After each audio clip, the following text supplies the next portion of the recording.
Bueno, buenas tardes a todos. En primer lugar, quiero agradecer la invitación. Es un honor para nosotros que nos inviten a esta capacitación, a la Escuela de Capacitación Judicial, al Poder Judicial de Río Negro en particular, a la Universidad Nacional de Río Negro, al Colegio de Abogados, que también tiene un aporte importante para que podamos venir, en la colaboración de todos, y sobre todo también a la Universidad Nacional del Sur, que nos propone como docentes para venir a estas charlas y poder compartir en distintos lugares del país algunas inquietudes que tenemos en relación a este nuevo código en el tema que a nosotros nos incumbe y nos interesa, que es el tema de derecho del consumidor. Este tema, como todos ustedes saben, es un tema que ha sido discutido mucho últimamente en todas las jornadas nacionales de derecho civil, en cada reunión académica a nivel nacional que se realiza. Se discuten diversos temas y como consecuencia de esta reforma y la incorporación de un capítulo completo de contratos del consumo, es que estamos reunidos aquí hoy. Para empezar a analizar el tema y no saltar algunas cuestiones sobre las que después podemos necesitar volver, quiero recordar cuál es el estado de evolución actual del derecho del consumo y cómo llegamos entonces a la incorporación al Código Civil, y básicamente recordar las palabras del profesor Alegría y de Atilio Alterini, quienes ellos explican y cuentan en distintos artículos que en realidad el derecho del consumo estaba regulado básicamente por el derecho comercial. Como consecuencia de las regulaciones que tenía en el artículo 7 de actos de comercio objetivo, perdón, al revés, en el artículo 7 de actos unilateralmente mercantiles y actos de comercio objetivos en el artículo 8, todas las actividades que realizaban los consumidores, en principio, en una etapa inicial, caían dentro de la regulación del comercio. Y eso era lógico, porque los comerciantes imponían los usos y costumbres y el derecho en su actividad, y desde luego querían sus jueces que fueran competentes en la materia en la que ellos querían que se resolviera. Básicamente los consumidores no tenían ningún tipo de representación, es decir, no tenían ninguna posibilidad en ese ámbito de que se defendieran sus derechos. Es por esto que en el año 1993 se dicta la primera ley, la 24240, en la que se reconocen, en principio, derechos a los consumidores, ¿no? Como persona jurídica, como débil jurídico, que merece protección ante la disparidad y la asimetría de poder entre el consumidor y el proveedor. Surge esta rama nueva del derecho que, a pesar de ser nueva, ha crecido exponencialmente. Vamos a ver que normativamente se ha desarrollado mucho, a pesar de que en la práctica hay mucha falta de políticas de Estado que apliquen concretamente muchas de estas normas. Para eso estamos acá. Nos hemos enterado que hay muchos miembros del Poder Judicial, así que la idea es que no convencerlos, desde luego, sino tratar de que todos los operadores del derecho, tanto los abogados litigantes, como en mi caso, que soy abogado litigante, como los que están del lado de la magistratura, tengamos conciencia plena de lo que se puede hacer con derecho del consumidor y de lo que tenemos obligación de hacer de acuerdo a lo que dice la Constitución Nacional, que sería ese un poco el punto central de la charla. Entonces decía, el artículo 1 de la ley 24240 del año 1993 establecía básicamente el vínculo entre el consumidor y el proveedor a partir del contrato. Es decir, necesariamente tenía que existir un contrato. Si no existía ese contrato, en principio no se podía pensar en un vínculo entre el proveedor y el consumidor. Y esto traía numerosos problemas. El primer problema es un problema probatorio. Si no hay contrato, y no puedo, o existe el contrato pero no puedo acreditarlo, básicamente no puedo caer dentro del plexo normativo que me permite obtener ciertas ventajas en el litigio o ciertas ventajas para nuestros clientes en el caso de los abogados litigantes. Es así que en ese momento Mosé Iturraspe reclamaba que el derecho del consumidor necesitaba tener expresa o implícitamente un reconocimiento constitucional. Es por eso que en el año 1994, cuando se reforma la Constitución, se incluye el artículo 42, en el que se establece de alguna manera el programa político del derecho del consumidor. Es decir, allí se establece básicamente cuál es el principio protectorio, cuáles son las funciones del Estado en relación a los derechos de los consumidores, y este programa político lo recalco y lo remarco porque básicamente vamos a ver que tiene un lugar central en la nueva reforma del Código Civil y Comercial, porque lo reconoce expresamente, no solo a partir del artículo 1 del mismo Código Civil y Comercial unificado, sino que en distintos artículos luego hace referencia a la aplicación de todos los principios y reglas que parten de este artículo 42. Es así entonces que se incorpora en el artículo 42 y después, a partir de otros avances jurisprudenciales y doctrinarios en los próximos años, hasta el 2008, que se modifica la ley 26.361, modifica la ley 24.240, incorpora algunos institutos novedosos. El daño punitivo, el daño directo, cambia o modifica la conceptualización del consumidor, que es uno de los temas centrales de los que vamos a conversar hoy, entre otras cuestiones que modifica esta ley y que trajo mucha discusión, ¿no? Trajo mucho mar de fondo y generó una gran discusión doctrinaria.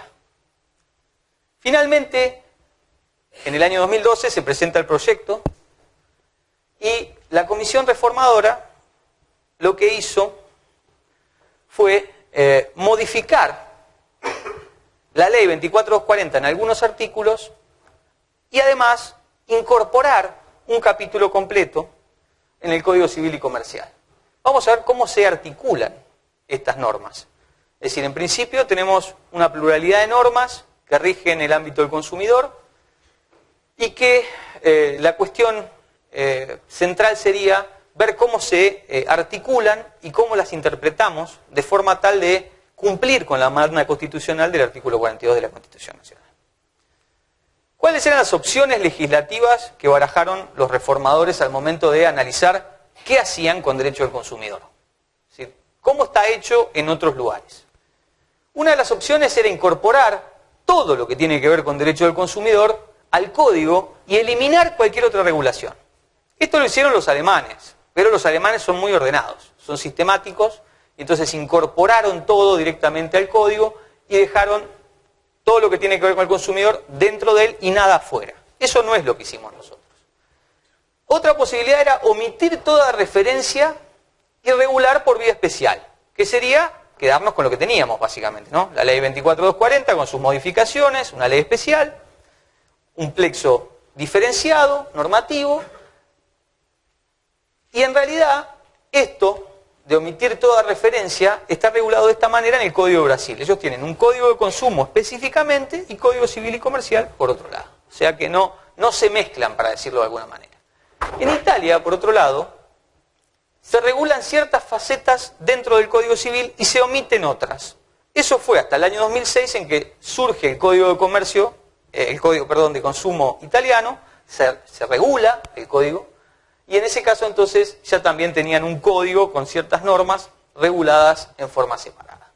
Nosotros hicimos una cosa distinta, novedosa, dicen algunos, sui generis, que sería básicamente tratar de coordinar, articular algunas normas de la ley especial con el Código Civil, estableciendo que en el Código Civil y Comercial vamos a tener reglas y principios generales, un núcleo duro de derecho del consumidor inderogable, es decir, un piso mínimo, a partir del cual trabajamos en todos los demás aspectos que queramos trabajar. Yo que en la práctica profesional hago bastante derecho laboral, encuentro muchas similitudes en la forma de razonar, ¿no es cierto? O sea que si pensamos en las leyes o en los pisos mínimos inderogables, pensamos en el microsistema del derecho laboral. Y de alguna manera se asimila a eso. Básicamente, aquí lo que se ha hecho es darle centralidad al código, dice Lorenzetti. ¿Qué quiere decir? Que lo pone en el centro de la escena y el código, desde el código, se va a iluminar a las otras fuentes, para decirlo así, del derecho del consumidor. Y básicamente se ha constitucionalizado el derecho privado. Sobre esto, lo que se dice, en definitiva, es que al incorporar las reglas y las mandas de la Constitución Nacional al Código Civil y Comercial unificado, básicamente se borran de alguna manera los límites entre el derecho público y el derecho privado. Y esto redunda en que vamos a tener un grupo, un cúmulo de reglas y principios generales que se aplican a ambas ramas, ¿no? Y esa es un poco la cuestión metodológica. ¿Cuál es el punto de partida ineludible para toda esta charla? Básicamente el artículo 42 de la Constitución Nacional. Todos ustedes lo han leído un montón de veces, yo también me incluyo, pero siempre que puedo lo vuelvo a leer porque considero que no tomamos quizás la real dimensión de la importancia del tema. Los consumidores y usuarios de bienes y servicios tienen en la relación de consumo derecho a la protección de la salud, seguridad e intereses económicos, una información adecuada y veraz, derecho a la libertad de elección y a condiciones de trato equitativo y digno.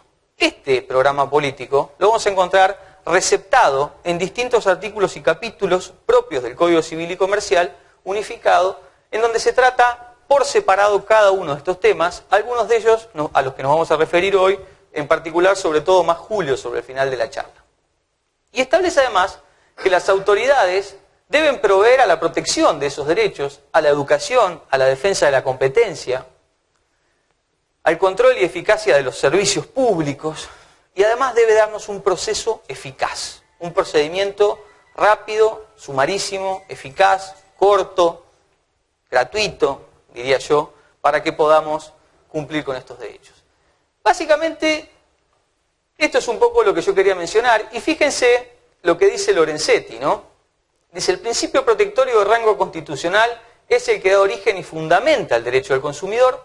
En los casos que presentan colisión de normas es importante tener en cuenta que no es la ley, sino la Constitución Nacional la que es fuente principal del derecho consumerista. Se trata de uno de los denominados derechos civiles constitucionalizados. Es decir, ¿qué nos dice Lorenzetti? Miremos constantemente la Constitución Nacional. Sobre todo en este tema. ¿Cómo queda configurado el esquema normativo actual? Es decir, tenemos el Código Civil y Comercial unificado, tenemos la Ley de Defensa del Consumidor y otras normas. Básicamente, del derecho del consumidor, como características, se dice que es interdisciplinario, multidisciplinario porque reúne varias disciplinas, en donde hay una pluralidad de normas y que es transversal.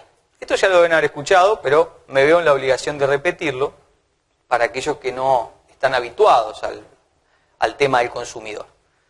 ¿Por qué se dice que es transversal? Porque ha cortado al derecho privado por la mitad. Es decir, la importancia del derecho del consumidor actual es que tiene influencia, diríamos, en casi todos los aspectos del derecho privado. Pensamos en prescripción, modifica los plazos de prescripción.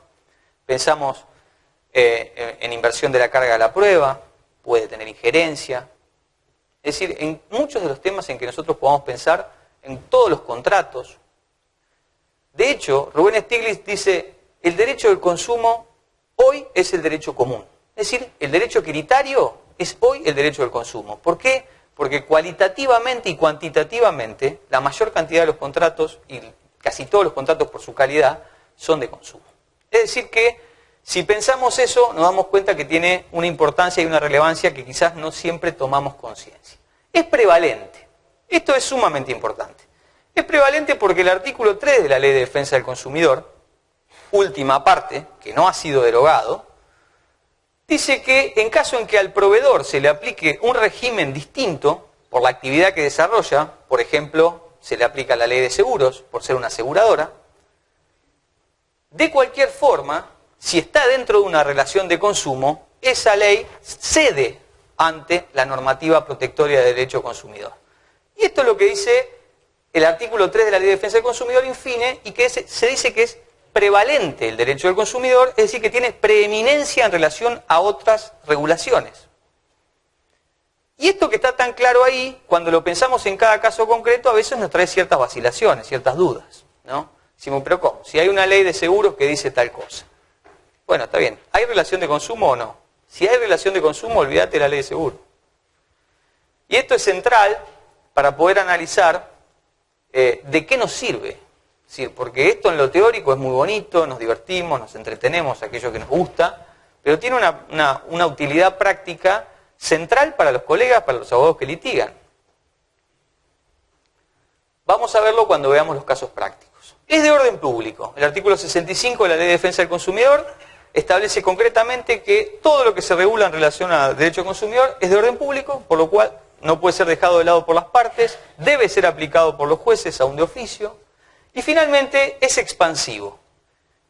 Porque en definitiva, vamos a ver que a partir del concepto que tengamos de consumidor, esta rama del derecho se ha expandido notoriamente, alcanzando, ya decimos, desde el punto de vista subjetivo, aunque desde el punto de vista objetivo, a numerosos casos que caen dentro de su órbita protectoria. Fíjense, ¿cómo quedaría estructurada de alguna manera esta pirámide kelseniana? El artículo 42 de la Constitución Nacional, desde luego, en el punto más importante, en la cúspide, luego el Código Civil proyectado, es decir, ahora vamos a decir aprobado y en funcionamiento y vigente a partir del 1 de agosto, que sería el núcleo duro, es decir, las normas que son el piso mínimo que no se puede modificar. Y finalmente la Ley 24.240. Pero este gráfico adolece de cierto error. No es cierto que sea en ese orden estrictamente, porque hay un diálogo de fuentes. Y lo cierto es que el Código Civil y Comercial complementa de alguna manera lo que dice la Ley 24.240 y hay un diálogo y una interrelación entre las fuentes. No es que el Código está por encima de la ley, ¿verdad? Pero bueno, yo para graficarlo de alguna manera, que me parece que se ajusta un poco más a lo que tratamos de explicar y que sirve para pensarlo, lo haría de esta manera, es decir, la Constitución Nacional está en el centro, luego está el Código Civil y Comercial como un segundo ámbito protectorio, que es por principio de más difícil modificación, que esa es un poco la idea del codificador, y finalmente la Ley 24.240.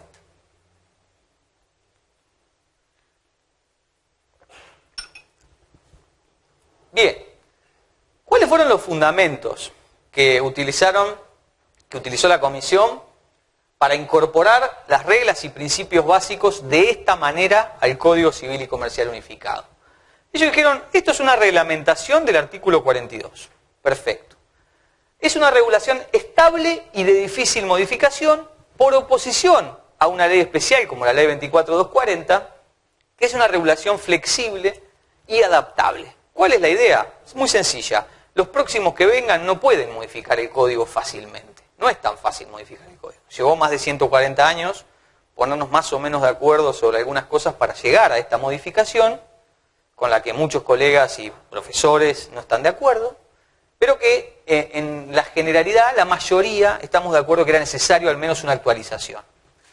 Es decir que la idea es, esto no se toca, venga quien venga, y si hay que modificar algo, que se modifique a través de la ley especial para captar de la mejor manera posible los nuevos problemas que se susciten en relación al consumidor. Es decir, para darle protección al consumidor y usuario en los nuevos problemas que no podemos prever ahora, que es lo mismo que le pasó a Vélez cuando hizo su código, que desde luego no podía imaginarse la sociedad de consumo. Entonces se trata de directivas fundantes de mínimos no disponibles. Este piso mínimo.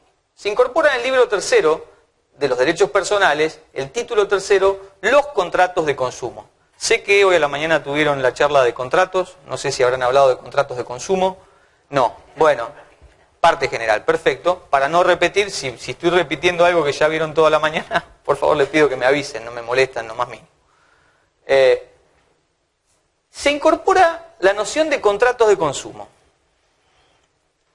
Hay una primera cuestión metodológica, que es que bajo el título de contratos de consumo se regula la relación de consumo. Es decir, dijimos que el artículo 1 de la 24.240 en su versión del año 1993 no podía prever más que la relación contractual.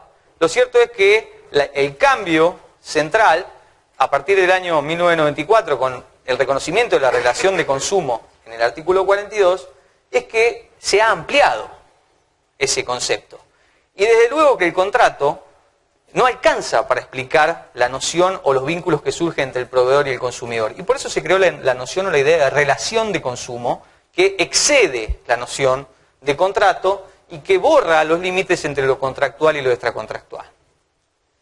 Por lo tanto, en principio podemos decir que el género, que es la relación de consumo, se encuentra regulado debajo de un título que solamente se refiere a la especie, que sería el contrato. ¿Se entiende? Bien. Como consecuencia de esta, digamos, esto es una cuestión teórica, pero que tiene cierta relevancia, porque vamos a ver que hay muchísimos casos en los que no hay contrato, y sin perjuicio de eso hay relación de consumo y hay protección del consumidor. Se quiebra entonces la noción unitaria de contrato.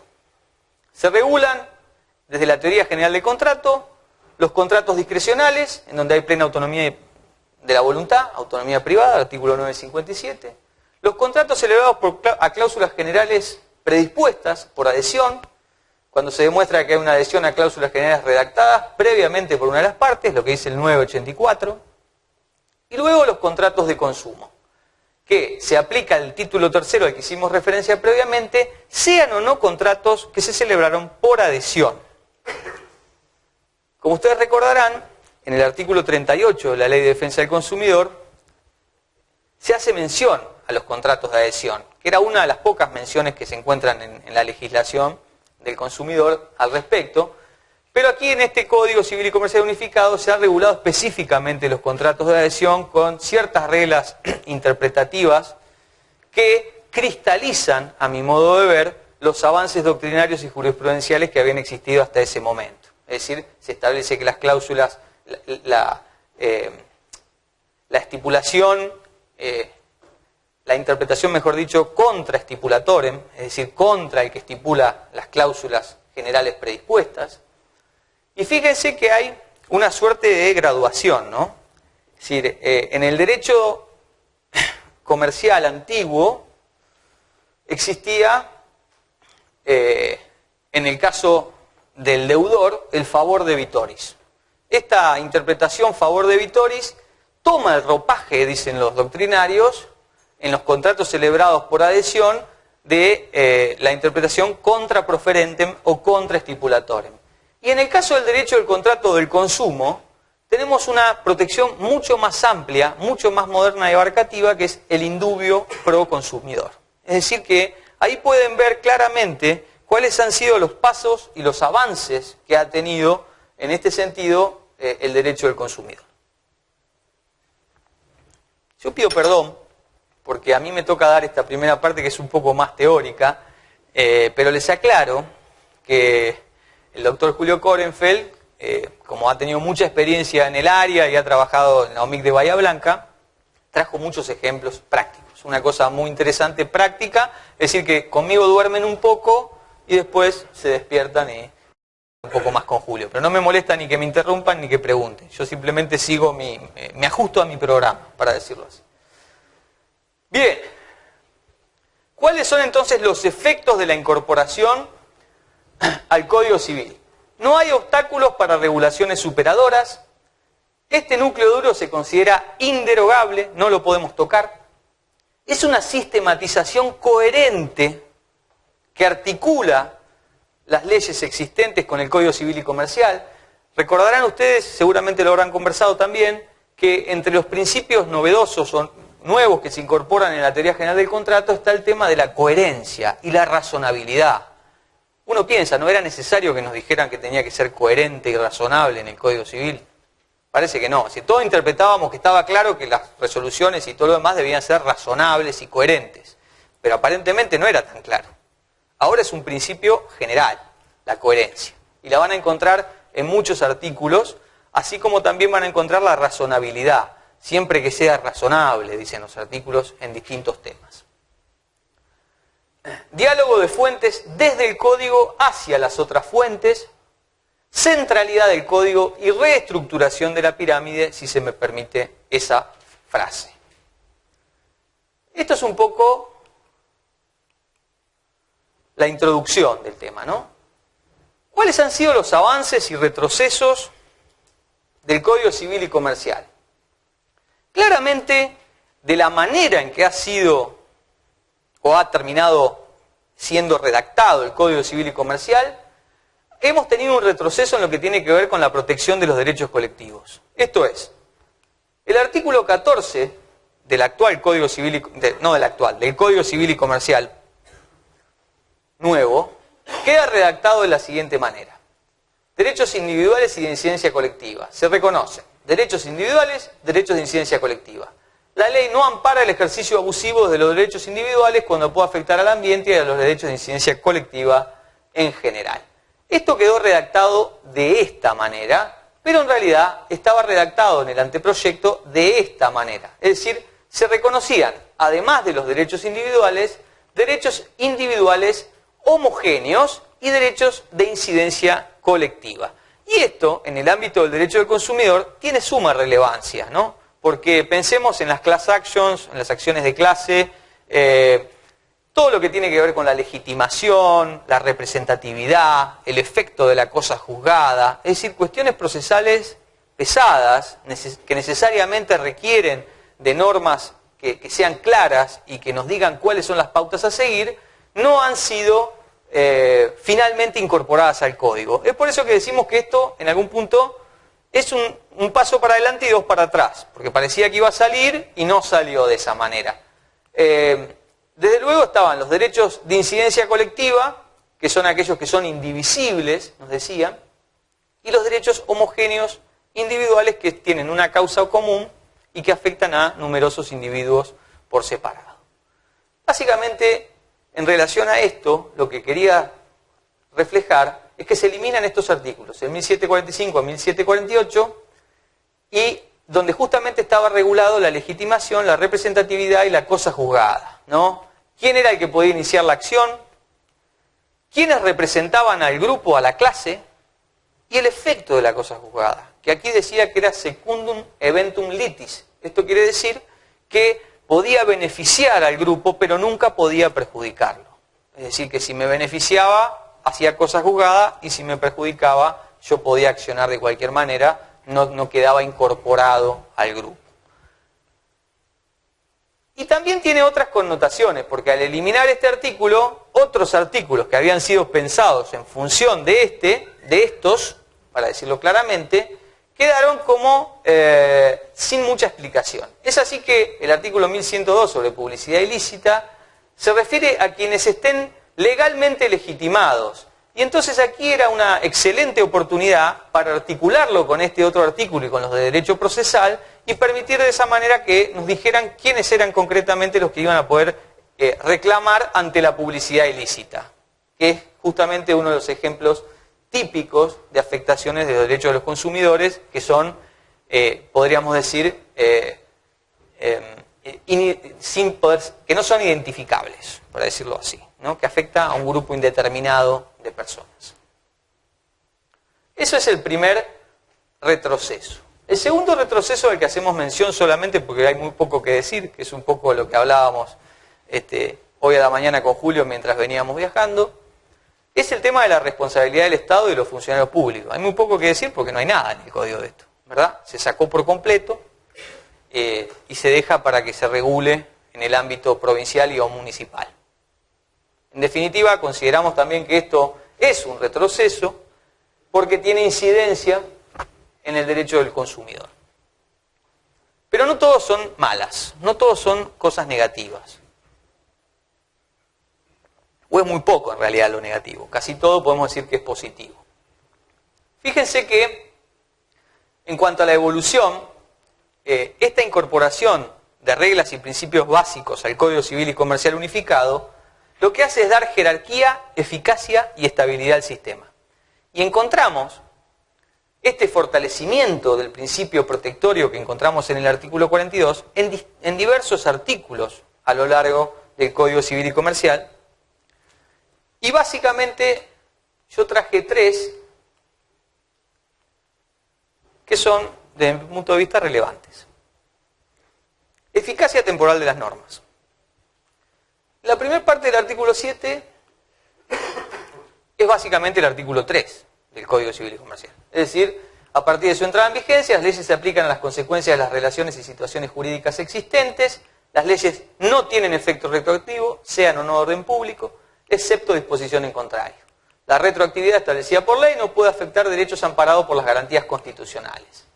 Eso por un lado. Y luego dice, las nuevas leyes supletorias no son aplicables a los contratos en curso. Y esto es lógico. Es decir, si yo contraté con otra persona y algunas cosas no las pusimos claramente en el contrato, descansando en que si nosotros no lo decimos, las normas supletorias son tales o cuales, si luego hay una reforma, el respeto a la autonomía de la voluntad hace que no puedan aplicárseme las nuevas normas supletorias. No así las de orden público, porque en definitiva, si la situación no se ha consolidado, esas sí se van a aplicar. Pero aquí encontramos una excepción de la excepción, en virtud de la cual consideramos que el derecho del consumidor tiene gran relevancia para los abogados litigantes también, para aquellos que ejercemos la profesión.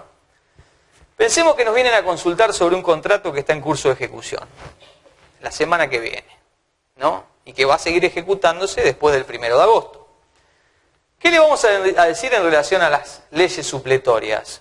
Bueno, en principio sigue todo como siempre, ¿no es cierto? Sí, es cierto, pero para eso tengo que saber si estamos frente a una relación de consumo o no. Porque si estamos frente a una relación de consumo, se aplica con excepción de las normas más favorables al consumidor en las relaciones de consumo. Es decir, que ahí no importa lo que nosotros pensamos o quisimos hacer, no se aplica. Y como dijimos al principio, muchísimas relaciones caen dentro de la relación de consumo, ¿no? Del vínculo de consumo. Y por lo tanto, tendremos que, primero, siempre, me parece a mí, como ejercicio, pensar si estamos o no en una relación de consumo. Si no estamos en una relación de consumo, bueno, pensemos las reglas interpretativas que nosotros conocemos de los contratos, pensemos como pensamos siempre. Ahora, si estamos en una relación de consumo, cambia todas las reglas. Esa sería un poco la cuestión práctica, ¿no? Lo que yo veo, que me parece que muchas veces nos olvidamos de pensar. Este artículo 7, en otros ámbitos, en otras áreas del derecho, va a traer ciertas complicaciones también. En todas las reuniones en las que he participado, ya sea como alumno o como docente, en las que estamos participando habitualmente, se está tocando el tema del artículo 7. En derecho de familia he visto que están muy preocupados por muchos temas, así que esto que en derecho del consumidor no produce ningún efecto, en otras materias pareciera que puede tener algunos otros problemas. Abuso de posición dominante. Lo dispuesto en los artículos 9 y 10, que se refieren al principio de buena fe y a las cláusulas abusivas, se aplica cuando se abuse de una posición dominante en el mercado, sin perjuicio de las disposiciones específicas contempladas en las leyes especiales. Básicamente, cuando haya abuso de posición dominante, lo que dice el artículo 10 es que el juez lo que debe hacer es intentar volver las cosas al estado anterior y si no, resarcir. Eso es básico. Y aquí lo que se hace es, de alguna manera, articularlo con las disposiciones sobre daños que reconocen la función preventiva de los daños actualmente. Finalmente, este artículo que encontramos en la parte respectiva a contratos de consumo se refiere a la interpretación. Interpretación y prelación normativa. Y dice, las normas que regulan las relaciones de consumo deben ser aplicadas e interpretadas conforme con el principio de protección del consumidor y el acceso al consumo sustentable. En caso de dudas sobre la interpretación de este código o las leyes especiales, prevalece la más favorable al consumidor. Esto es lo central, digamos, o la regla interpretativa o hermenéutica básica del derecho del consumidor. Y la encontramos ahora incorporada dentro del Código Civil, receptando lo que ya estaba en la Ley 24.240, modificada por la Ley 26.361.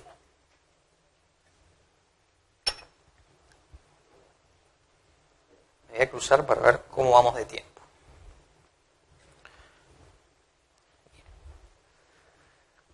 Sobre este tema vamos a volver, sobre la interpretación al final, así que solamente mencionar cómo se jerarquiza el principio protectorio a través de distintas normas a lo largo del Código Civil. Esta primera parte, como verán, es panorámica, ¿no? Vamos a tratar de ver desde lejos más o menos cómo está organizado todo el sistema y cómo funciona, salvo en dos temas, que es categoría jurídica del consumidor y prescripción, sobre los que me voy a referir en concreto. Pero quiero dar un pantallazo general para que después sí, en la segunda parte de la clase, podamos conversar sobre cosas más concretas. El derecho del consumidor aporta a la teoría contractual. Esto ya lo mencionamos. Las reglas y los principios que atañen al contrato de consumo, cualitativo y cuantitativamente, prevalecen en la teoría general del contrato. Es decir, casi todos los contratos son de consumo y casi todos los vínculos podemos hacerlos caer de alguna manera dentro de la relación de consumo, salvo aquellos, desde luego, que quedan excluidos expresamente. La relación de consumo entonces es una noción que excede la noción de contrato. Y eso lo vemos en el artículo 1092, que de alguna manera refleja también la idea que surge del artículo 42, que dice que hay relación de consumo. Dice, en la relación de consumo el consumidor tiene derecho. ¿Cuáles son las importantes novedades? Bueno, tenemos novedades en relación al deber de información previsto en el 1100, del que va a hablar Julio. La prohibición de la publicidad engañosa, artículo 1101, inciso A, y la comparativa, artículo 1101, inciso B. El reconocimiento a favor de los consumidores de acciones de cesación de publicidad ilícita, y esto es importante, la publicación a cargo del demandado de anuncios rectificatorios y en su caso la sentencia condenatoria. El reconocimiento de la publicidad como fuente heterónoma de obligaciones a cargo del oferente proveedor. Bueno, sobre este tema podemos hablar 3 días, ¿no? Todos tenemos un ejemplo de alguna publicidad que habremos visto y que luego nos sentimos engañados completamente, ¿no? Que hemos caído en una celada. Si nos dicen, venga, que a usted le vamos a dar este producto, este hermoso auto, y cuando lo vamos a buscar dicen, no, pero ese no es el que usted ve a ese precio, es este. Y ya te hacen así, es ese que está ahí, ¿no es cierto? Es decir, esto es muy importante, y ya estaba reconocido en la Ley de Defensa del Consumidor, en el artículo 8, decía que la publicidad se incorporaba al contrato, pero parece que es muy relevante que lo reconozcamos en el Código Civil, porque de alguna manera es como que nos da otra importancia, ¿no es cierto? Si está en el Código Civil, nadie nos puede venir a decir esta publicidad no es contractual. Es contractual. Y si vos me ponés que no es contractual, esa cláusula es abusiva y se tiene por no escrita. Se disciplina todo lo relativo a los contratos celebrados fuera de los establecimientos comerciales y los contratos celebrados a distancia. Sobre esto también tenemos mucho para decir y lo vamos a decir luego. Las cláusulas abusivas, disponiéndose inicialmente que las mismas se aplican no solo a los contratos de consumo, sino además a los contratos por adhesión. Y eso lo encontramos en el 1117, se las define a las cláusulas abusivas, que no teníamos una definición de qué se entendía por cláusulas abusivas.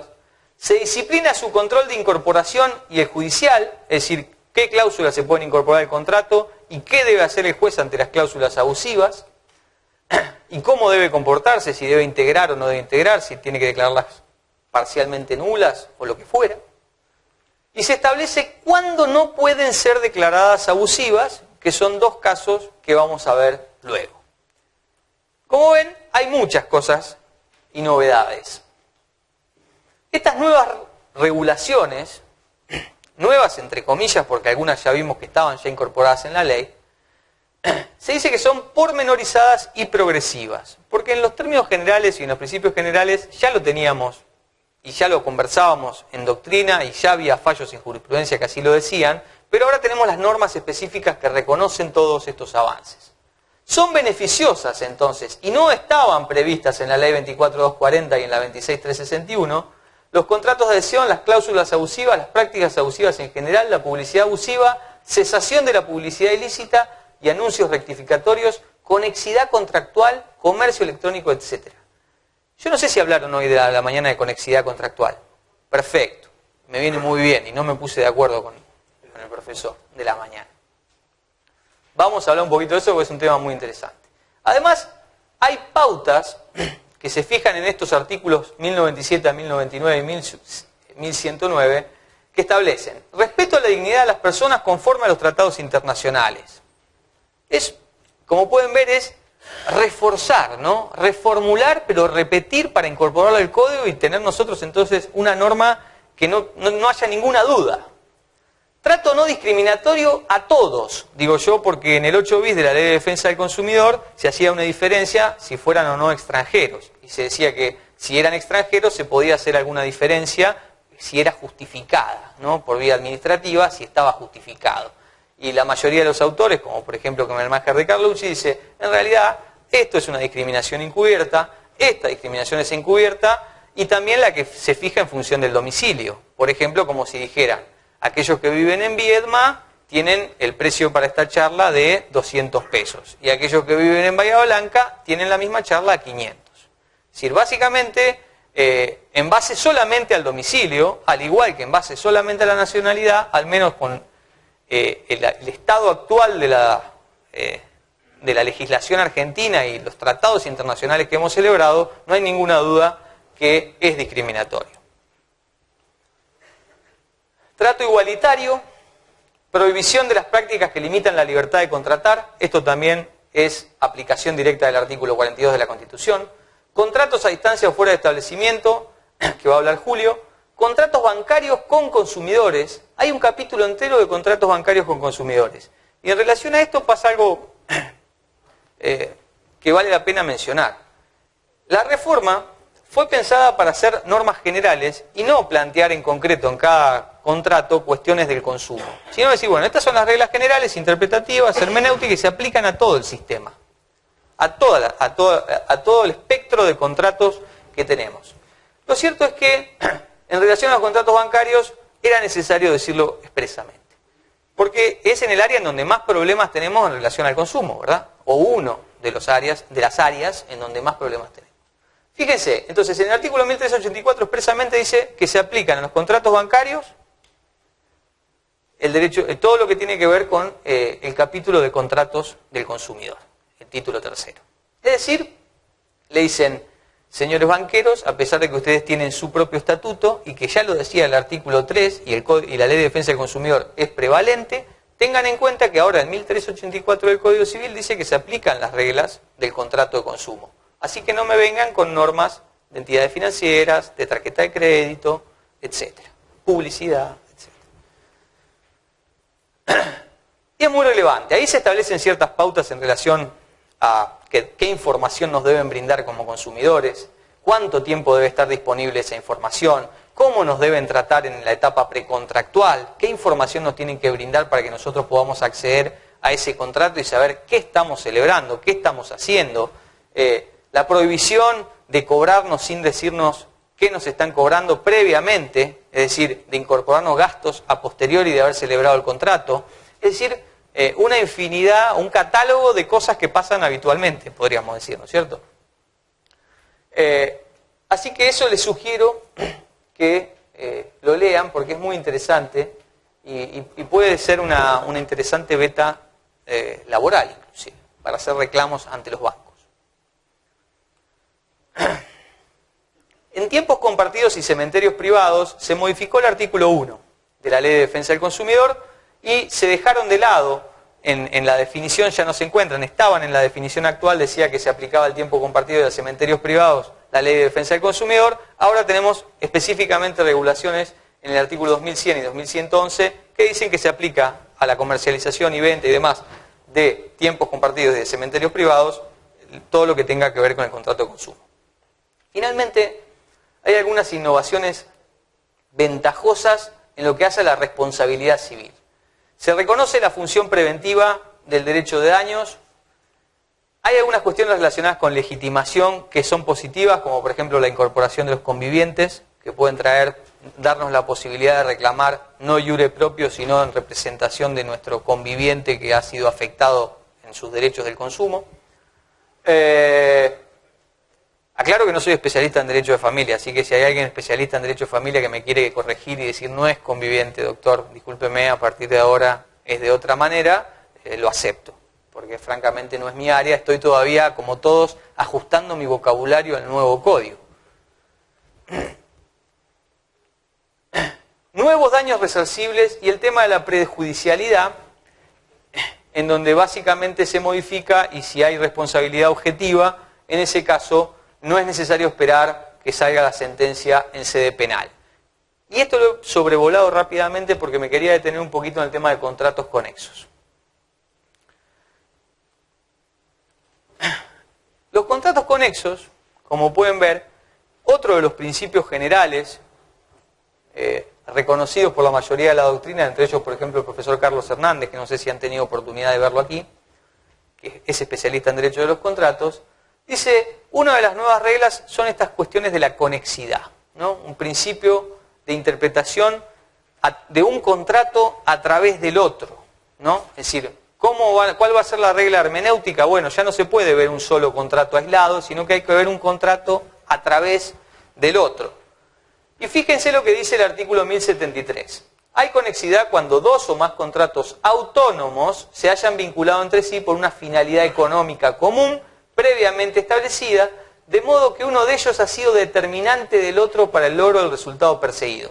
Esta finalidad puede ser establecida por la ley expresamente pactada o derivada de la interpretación conforme con lo que dispone el 1074. ¿Cuál es la importancia de esto? ¿Cuáles son casos típicos de contratos conexos?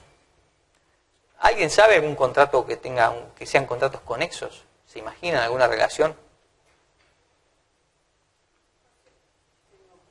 Diga, prefiero que nos equivoquemos juntos y no que... Podría ser, pero no es el caso típico. Ese es el caso típico. El caso típico es, yo digo Garbarino, no tengo nada en contra de Garbarino, ni me paga para que lo diga, claro. Pero digo Garbarino, Red Megatone, no sé, las que ustedes quieran, Ribeiro, las que se les ocurran. Bueno, esas casas de venta de productos, ¿cuál era la operatoria? Bueno, usted iba a comprar, fantástico. Si usted no tiene tarjeta de crédito, ellos le dan una tarjeta y le financian. Pero el que vende es Garbarino S.A. Y el que financia es Garbarino Todo Crédito S.A.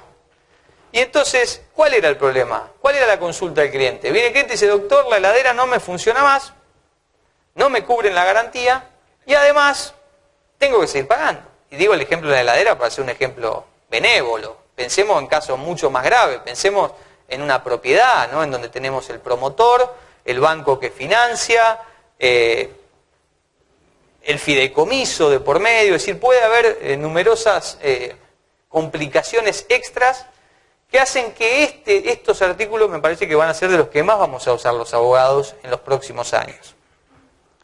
¿Qué nos permite hacer estos artículos? Decir, ¿tiene problema? Bueno, no se haga problema, porque acá hay una conexidad, hay una conexión, hay una finalidad. Usted sacó este crédito para comprar esto. No es que usted firmó un pagaré en blanco y ahora le van a ejecutar el pagaré en blanco y no puede oponerse. ¿Qué es lo que nosotros le podíamos decir?